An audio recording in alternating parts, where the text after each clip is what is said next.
a entrar en materia y tiene la palabra Luisa María Alcalde. Gracias, presidente.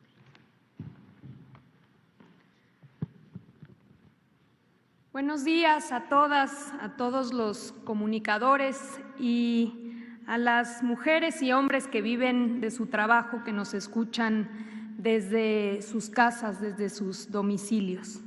Hoy celebramos el Día del Trabajo en condiciones totalmente atípicas. En esta ocasión no hay congregaciones en plazas públicas y gran parte de la fuerza laboral del país está en su casa.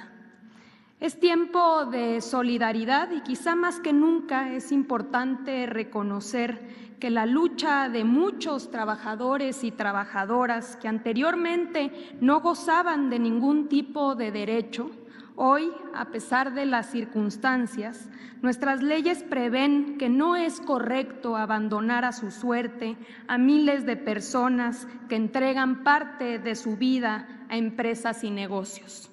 Aunque también las mismas circunstancias que atravesamos nos muestran cómo una gran parte de la población lidia con los efectos de más de 30 años de una política neoliberal que llevaron a millones de mexicanos a vivir al día, sin capacidad de ahorro y sin seguridad social. En el proyecto de transformación del país que llevamos a cabo, el trabajo dejó de ser un tema relegado, marginal, y ha vuelto a la posición central que nunca debió haber dejado. Porque cuando hablamos de trabajo, hablamos de personas. El trabajo es el generador de la riqueza, la principal fuente de ingresos de las familias mexicanas, la actividad que nos confiere identidad y mediante la cual desarrollamos una vocación. Sirva, pues, este 1 de mayo como una oportunidad para hacer un recuento de los logros hasta aquí alcanzados, pero también como un recordatorio de lo mucho que tenemos por recorrer hasta lograr que el trabajo sea una actividad que dignifique y remunere adecuadamente a todas y todos los mexicanos. En 17 meses de esta administración, se impulsó una nueva política de salarios mínimos. Este año el salario mínimo pasó de 102 a 123 pesos diarios, mientras que en la zona libre de la frontera norte llegó a los 185 pesos al día.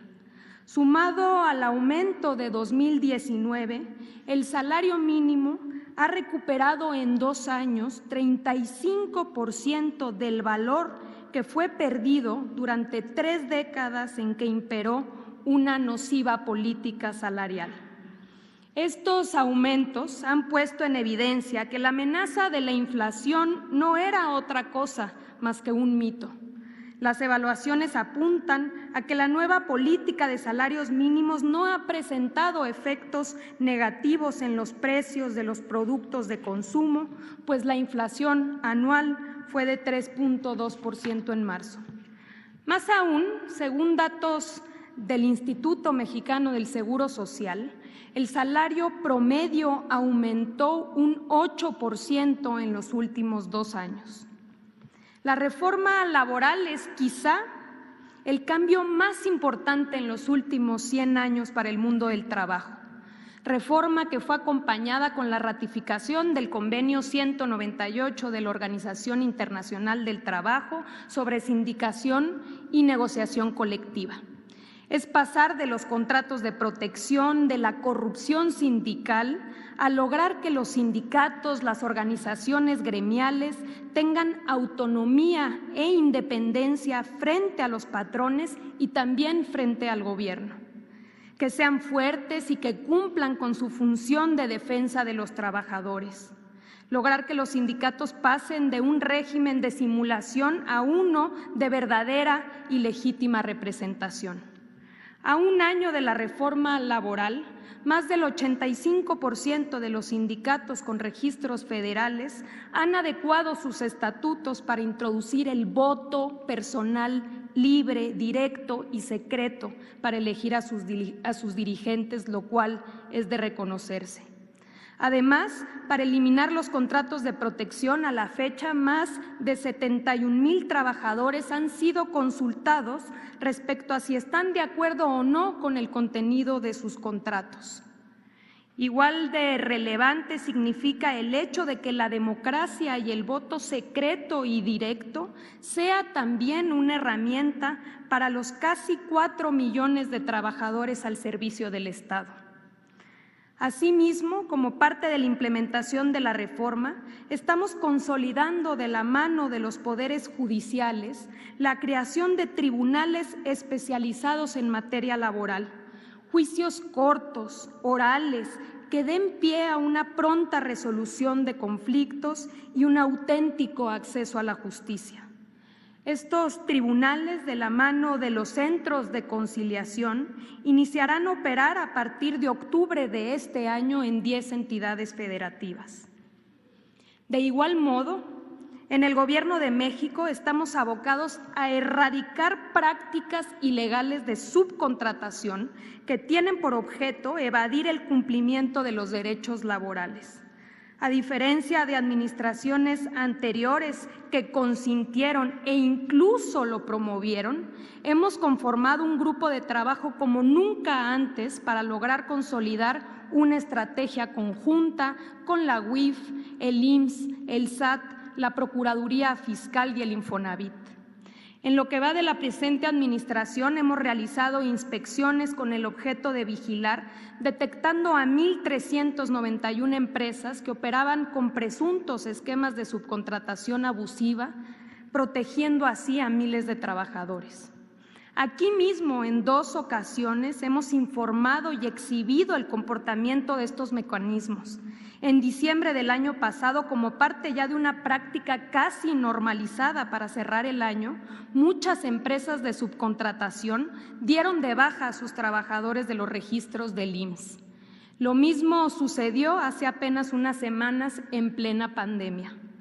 Lo importante es que esta batalla ya inició y seguiremos actuando con contundencia para erradicar estas prácticas ilegales. Le apostamos a la juventud. Nunca se había invertido de manera tan contundente en una nueva generación con ganas de trabajar que carecía de oportunidades.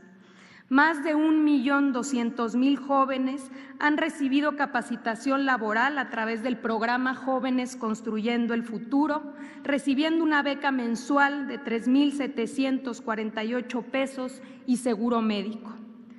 Esta generación se está formando y adquiriendo experiencia y se encamina para ser una fuerza laboral mejor preparada y por ende con mejores posibilidades.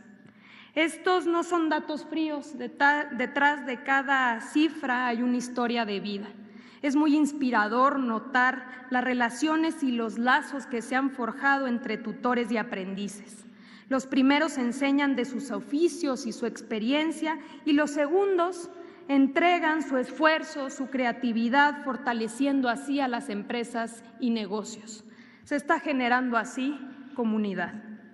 Finalmente, que sirva también este 1 de mayo para decirles a las mujeres trabajadoras que no están solas, que con la implementación del principio de proporcionalidad por razón de género en la reforma laboral, estamos impulsando cada vez más que haya mujeres en las directivas sindicales, que tenemos la convicción de que el trabajo digno comienza en el hogar y que por eso recientemente el Estado mexicano ratificó el convenio 189 de la OIT y puso en marcha el programa piloto de incorporación de las trabajadoras del hogar a la seguridad social.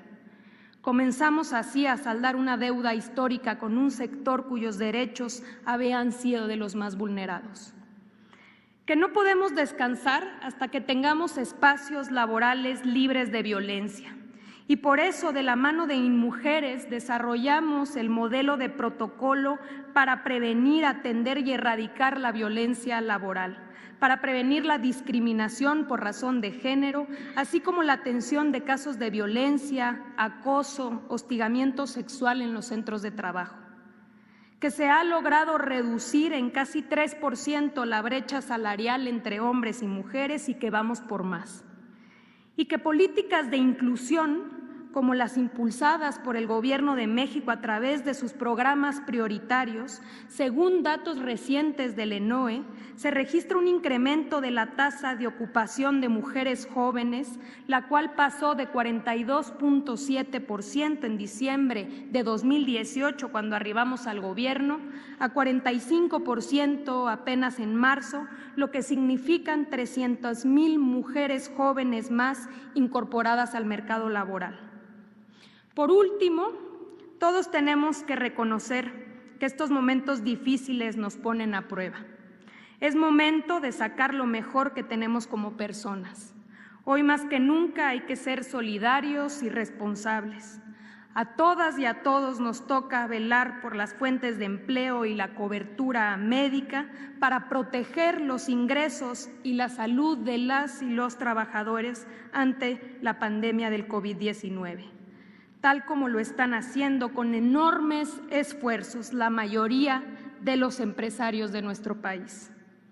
Llevamos 17 meses de un gobierno que trabaja por las y los trabajadores y que lo seguirá haciendo hasta que todas y todos, sin excepción, podamos acceder como fruto de nuestro trabajo a una vida mejor. 1 de mayo, Día del Trabajo. Gracias, presidente.